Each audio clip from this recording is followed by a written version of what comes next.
Let's go, Bo. Let's go, Bo. Let's go. Let's go, Bo.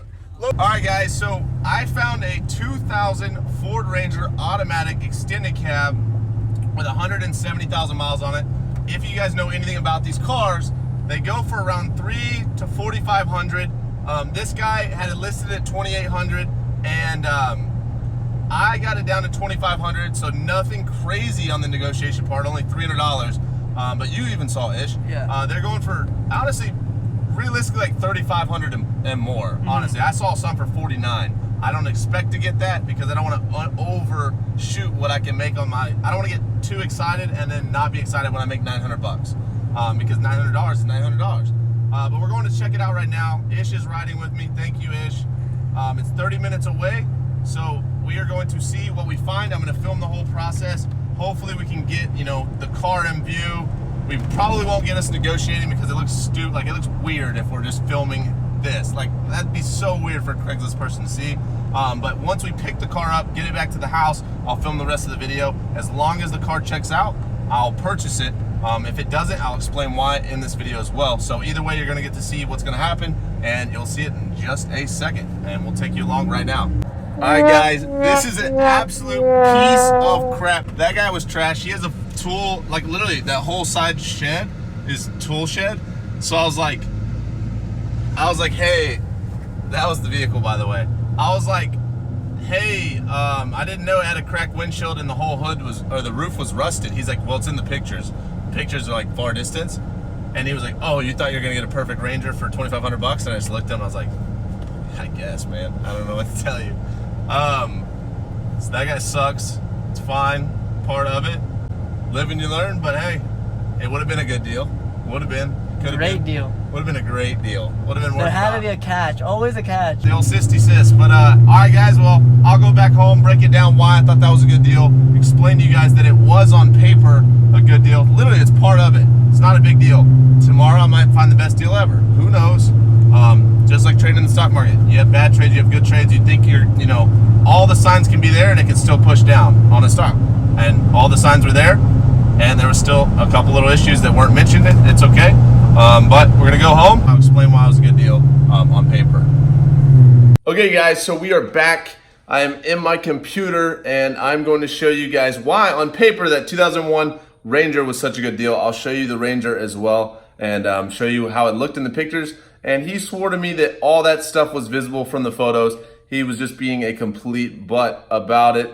Honestly, I hope you see this, man. I hope you see this. I hope you learn something about this when you see it a year from now. You're gonna go, wow, I remember that. And I was a jerk to that guy. But it's all good. It's a part of it. We're gonna see. And I'm gonna show you guys just what it's about. But come in my screen and I'll explain why I thought it was a good deal. Okay, so here's the ad. It's a 2000 Ford Ranger for $2,800.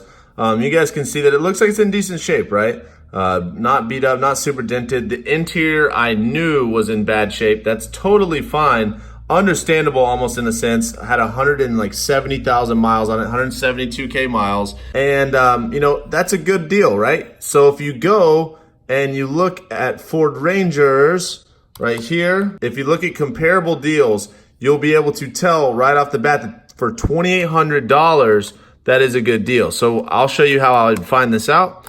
You would go here, and you would type it in. So you go Ford Ranger there, and you go minimum year, and you go 1999 to 2002. So that's the same year model, all the same, and we're just going to compare them. Also, we're going to do odometer from 140,000 miles, so we'll keep it kind of similar, to 220,000 miles. Even 220, that's going to be a huge difference.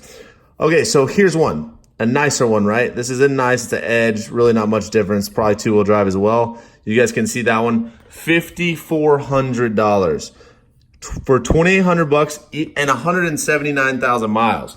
So that is why that deal that I saw for $2,800 is awesome. I knew the interior was rougher, but that still does not, it still justifies how, cheap it was. So, looking at other ones, $4,900. 161, so only 9,000 miles less or 10,000 miles less for double the price. Because I was going to pay 25. We had an agreement on it. So literally double the price for this one. So it was all upside for me. seller wasn't very honest. It's part of it. It doesn't bother me because I've done it so long. But you guys can see that, you know, judging off this $4,000 at a dealership with 151,000 miles, 99. You guys can see that for $2,500, I was almost guaranteed to be okay as long as everything checked out correctly. I want to emphasize that because that is very important. But let me flip the camera around and then I will talk to you guys a little bit more about it. So you guys just saw on my screen that that deal on paper was a beautiful deal. I probably could have easily made at least $1,300 to $1,500 on it. Realistically seeing that, when I went in, I was like, okay, I can at least make 800 because I didn't want to oversell myself. I didn't want to get too excited. And, that's what happened. I didn't get too excited. I played it safe. I was calm. I looked at it and it just wasn't the right deal. It's understandable. That's part of it. It's not a big deal. It's just an hour of my day, but it was an opportunity cost. It could have went very well and it could have made me upwards of $1,700, $1,800 when I went to sell it. But it's part of it. Tomorrow I'm gonna look again. Hopefully we'll get something and we'll go from there. But you guys saw how much they're worth and they're going for in my area with a similar amount of mileage, an extended cab as well, and the similar condition on paper. That one was rougher than the advertised. It's okay. Also, if you guys have ever wanted to learn how to do this on a daily basis and buy and resell cars like this, we want 5 determined members. I literally want just 5 of you guys, no more, no less. 5 members for the next 30 days to contact me, shoot me a DM that says those exact words. I want to start the 30-day challenge and I want to give you my cell phone number and mentor you for 30 straight days. And if you're unable to find a car like this and flip it for a profit, I'm going to simply refund you the whole amount of the course and the private Discord group. Everything gets refunded, but I literally want to work with you one-on-one. I want you to have my phone number. I want you to call me every single day, but I want 5 determined people. No more, no less. Just comment, I want to be a part of the 30-day challenge, either on my Instagram in my direct messages or in Discord after you enroll in the program. You can find both those down below. So the first link is the program. The second link will be my Instagram. Shoot me a DM, whatever you guys want to do, but just 5. I don't want more. I don't want less. I want to work with 5 dedicated people. Please, if you want to do this, please be serious.